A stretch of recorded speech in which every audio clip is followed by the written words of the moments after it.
Hello guys, welcome back to my channel. ಇದು ನೋಡ್ರಿ, ಇವತ್ತು ಕೊಡಗಿನಲ್ಲಿ ಸುರಿಮಳೆ ಆದ್ರೂ ನಾವು on duty bro, on duty. ಮಳೆ ಗುರು, ಇವತ್ತಂತೂ ಸರಿ ಮಳೆ ಬರ್ತಾ ಉಂಟು. 3 ದಿನದಿಂದ ನೋಡ್ತಾನೆ ಇದ್ದೀವಿ. ಮಳೆ ಬೇರೆ, ನನಗೆ ಬೇರೆ ಹುಷಾರಿಲ್ಲ. ಅಂದ್ರೂ ಕೆಲಸ ಮಾಡ್ತಿದ್ದೀವಿ. ಕೆಲಸ ಮಾಡದೇ ಇದ್ರೆ ಪೆಂಡಿಂಗ್ ಆಗೋಗುತ್ತೆ, ಕೆಲಸ ಮಾಡಿದ್ರೆ ಮಳೆ ಬರುತ್ತೆ. ಏನು ಮಾಡೋಕ್ಕಾಯ್ತದೆ ಗುರು, ನಾವು ಮಿಡಲ್ ಕ್ಲಾಸಲ್ಲಿ ಹುಟ್ಟಿದ್ದೀವಿ. ಕೆಲಸ ಮಾಡಲೇಬೇಕು. ಇವತ್ತು ದುಡಿದ್ರೆ ನಾಳೆ ತಿಂತೀವಿ, ನಾಳೆ ದುಡಿದ್ರೆ ನಾಡಿದ್ದು ತಿಂತೀವಿ, ನಾಡಿದ್ದು ದುಡಿದ್ರೆ ಅದ್ರ ನಾಡಿದ್ದು ತಿಂತೀವಿ. ಆ ಥರ ಗುರು ನಮ್ಮದು ಡೈಲಿ ಊಟ, ಡೈಲಿ ರೊಟೇಷನ್ ಆಗಬೇಕು ಅಂತ ಹೇಳಿದ್ರೆ ನಾವು ಈ ಥರ ಕೆಲಸ ಮಾಡಲೇಬೇಕು. ಮಳೆ ಇಲ್ಲ ಬಿಸಿಲಿಲ್ಲ ಅಂತ ನಾವು ತಿಕಾರಿ ಕೆಲಸ ಮಾಡಬೇಕು ಅಷ್ಟೇ. ನೋಡಿ, ನೀವೇ ನೋಡಿ, ಬೇಕಾದ್ರೆ ನಾವು ಏನು ಮಳೆ ಬರ್ತಾ ಉಂಟು ಅಂದ್ರೂ ನಾವು ಕೆಲ್ಸಕ್ಕೆ ಹೋಗ್ತಿದ್ವಿ, ಕೆಲಸ ಮಾಡಬೇಕು. ಈಗ ಇನ್ನೂ ಸೈಟಿಗೆ ತಲುಪಿಲ್ಲ ನಾವು. ಆ ಸೈಟಿಗೆ ತಲುಪಿದ ಮೇಲೆ ಇನ್ನೆಷ್ಟು ಕೆಲಸಗಳು ಇರುತ್ತೆ ಅದು ನಿಮಗೆ ತೋರಿಸ್ತೀನಿ ಬೇಕಾದ್ರೆ. ನೋಡ್ರಿ, ಈಗ ನಮ್ಮ ಸೈಟಿಗೆ ಬಂದಿದ್ದೀವಿ. ಸೈಟಲ್ಲಿ ಏನು ಕೆಲಸ ಇದೆ ಅಂತ ಹೇಳಿದ್ರೆ, ಪ್ಯಾನಲ್ ಕೂರಿಸ್ಬೇಕು, ಪ್ಯಾನಲ್ ಸ್ಟ್ರೀಟ್ ಲೈಟ್ ಕೂರಿಸ್ಬೇಕು. ಇದೆಲ್ಲ ಇದೇನು ದೊಡ್ಡ ವಿಷಯ ಅಲ್ಲ.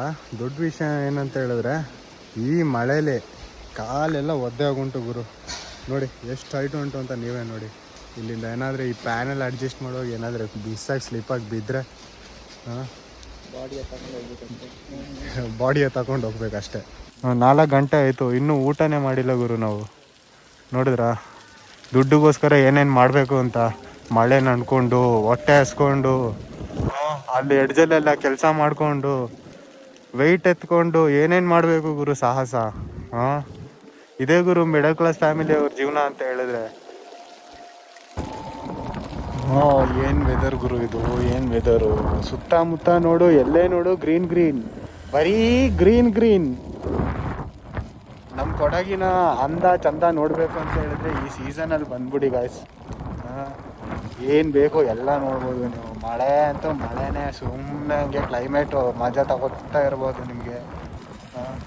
ಇಲ್ಲಿ ನೋಡಿ, ಎಲ್ಲೇ ನೋಡಿದ್ರೂ ಮಳೆ ಮಳೆ ಮಳೆ ಮಳೆ. ಸುಮ್ಮನೆ ಹೇಳ್ತಾರೆ ನಮ್ಮ ಕೊಡಗನ್ನ ಸ್ಕೂಟ್ ಲ್ಯಾಂಡ್ ಆಫ್ ಇಂಡಿಯಾ ಅಂತ. ನೋಡಿ, ನಮ್ಮ ಸ್ಕೂಟ್ ಲ್ಯಾಂಡಲ್ಲಿ ಎಂಥ ಒಂದು ಸಣ್ಣ ಮಳೆ ಬಂದರೆ ಸಾಕು ಗುರು, ಮೋಡ ಎಲ್ಲ ಮುಚ್ಕೊಬಿಡುತ್ತೆ. ಈಗ ಒಂದು ಸ್ವಲ್ಪ ಕಮ್ಮಿ ಇದೆ. ನಾನು ಬೇಕಾದರೆ ತೋರಿಸ್ತೀನಿ ನೋಡಿ, ಆ ಟೈಮಿಗೆ ನಿಮಗೆ ವಿಡಿಯೋ ಮಾಡಿ ತೋರಿಸ್ತೀನಿ ಬೇಕಾದ್ರೆ. ಸ್ಕೂಟರಲ್ಲಿ, ಬೈಕಲ್ಲೆಲ್ಲ ಓಡಾಡೋರಂತೂ ಪಕ್ಕ ಈ ಥರ ಒಂದು ರೈನ್ ಕೋಟು, ಒಂದು ರೈನ್ ಪ್ಯಾಂಟು, ಒಂದು ಹೆಲ್ಮೆಟು ಹಾಕೊಂಡು ಹೋಗಿಲ್ಲ ಅಂತ ಹೇಳಿದ್ರೆ ಚಳಿಗೆ ಜಾಗ ಜಾಗ ಜಿಗಿ ಜಿಗಿ ಅಷ್ಟೇ. ಹೆಂಗೆ ಹೇಳು ಬಾಸು, ಜಾಗ ಜಾಗ ಜಿಗಿ ಜಿಗಿ ಅಂತ ನನ್ಕೊಂಡು ಬರ್ತಾ ಇರ್ಬೇಕಷ್ಟೇ. ನೋಡಿ, ಕೊಡಗಿನವ್ರಿಗೆ ಪಕ್ಕ ಗೊತ್ತು, ಈ ಥರ ಮಳೆ ಬಂದರೆ ಸರಿ ಮಳೆ ಬರುತ್ತೆ, ರೈನ್ ಕೋಟ್ ಇಟ್ಕೊಂಡು ಹೋಗ್ಬಿಡೋಣ ಅಂತ ಮುಂಚೆನೇ ಗೊತ್ತಿರುತ್ತೆ. ನಾನು ಕೊಡಗಿನವ್ರಿಗೆಲ್ಲ ಹೇಳ್ತಿರೋದು, ಕೊಡಗು ನೋಡೋಕ್ಕೋಸ್ಕರ ಈ ಟೈಮಿಗೆ ಬರ್ತಿರಲ್ಲ ಅವ್ರಿಗೆ ಹೇಳ್ತಾ ಇರೋದು, ನೀವೇನಾದರೂ ಸ್ಕೂಟರ್, ಬೈಕಲ್ಲಿ ಏನಾದರೂ ಟ್ರಿಪ್ ಹೊಡಿಯೋಕ್ಕಂತ ಬರ್ತಾ ಇದ್ರೆ ಒಂದು ರೈನ್ ಕೋಟು, ಒಂದು ಪ್ಯಾಂಟು ಹಾಕೊಂಡು ಬಂದ್ಬಿಡಿ ಅಷ್ಟೇ.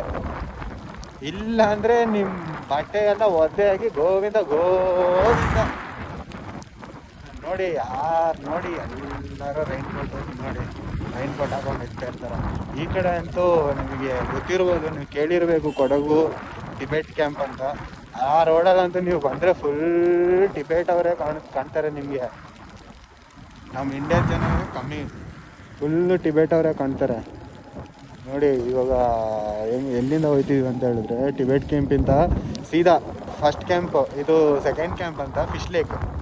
ಇಲ್ಲಿ ಒಳಗಡೆ ಹೋದರೆ ನಿಮ್ಗೆ ಒಳ್ಳೆ ಲವರ್ಸ್ಗೆಲ್ಲ ಕೂತ್ಕೊಂಡು ಮಾತಾಡೋಕ್ಕಾಗಲಿ ಒಳ್ಳೆ ವ್ಯವಸ್ಥೆಗಳಿದೆ.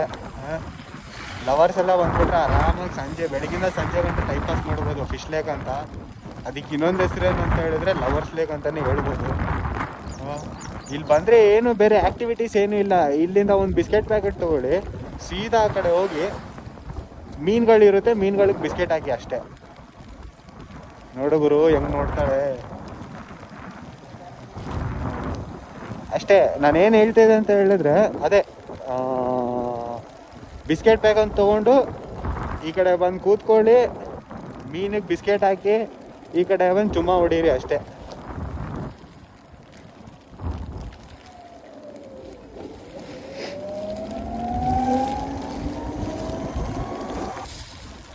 ನಾನು ಬರೀ ಒಂದೇ ಲ್ಯಾಂಗ್ವೇಜ್ ಅಲ್ಲ, ಮಲ್ಟಿಪಲ್ ಲ್ಯಾಂಗ್ವೇಜ್ ಯೂಸ್ ಮಾಡ್ತಾ ಇರ್ತೀನಿ.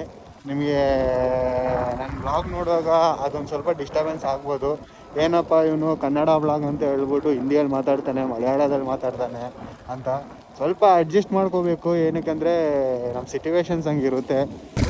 ಇಲ್ಲೇನಂದರೆ ಟಿಬೇಟ್ ಅವರು ಕನ್ನಡ ನೀಟಾಗಿ ಬರೋದಿಲ್ಲ, ಅದಕ್ಕೆ ನಾವು ಲೋಕಲ್ ಲ್ಯಾಂಗ್ವೇಜ್ ಹಿಂದಿ ಮಾತಾಡಬೇಕಾಗುತ್ತೆ. ಈ ಕಡೆ ಎಲ್ಲ ಬಂದರೆ ಅವರು ಹೇಳಿ ಮಾತಾಡಿ ಅವ್ರು ಹೇಳೋದನ್ನ ಅರ್ಥ ಮಾಡಿಕೊಂಡು ಅವ್ರಿಗೆ ಎಕ್ಸ್ಪ್ಲೇನ್ ಮಾಡೋಷ್ಟರಲ್ಲಿ ನಮ್ಮ ಅರ್ಧ ಜೀವ ಕೈಗೆ ಬಂದ್ಬಿಡ್ತೆ ಗುರು.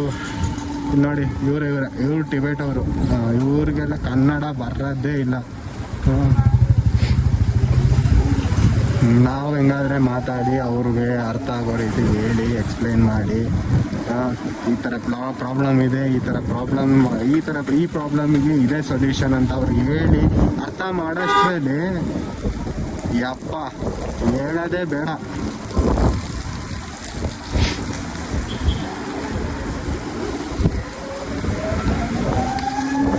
ಏನೇ ಹೇಳಿ ಗಾಯ್ಸ್,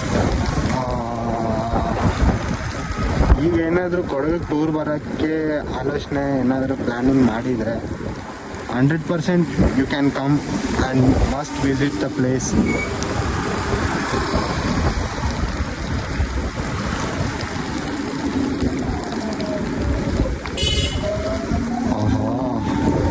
ಈ ಚಳಿಯಲ್ಲಿ ಬಿಸಿ ಬಿಸಿ ಜೋಳ ತಿಂದರೆ ಹೆಂಗಿರುತ್ತೆ ಗುರು. ಆದರೆ ಏನು ಮಾಡೋದು, ಜೋಬಲ್ಲಿ ದುಡ್ಡಿಲ್ಲ,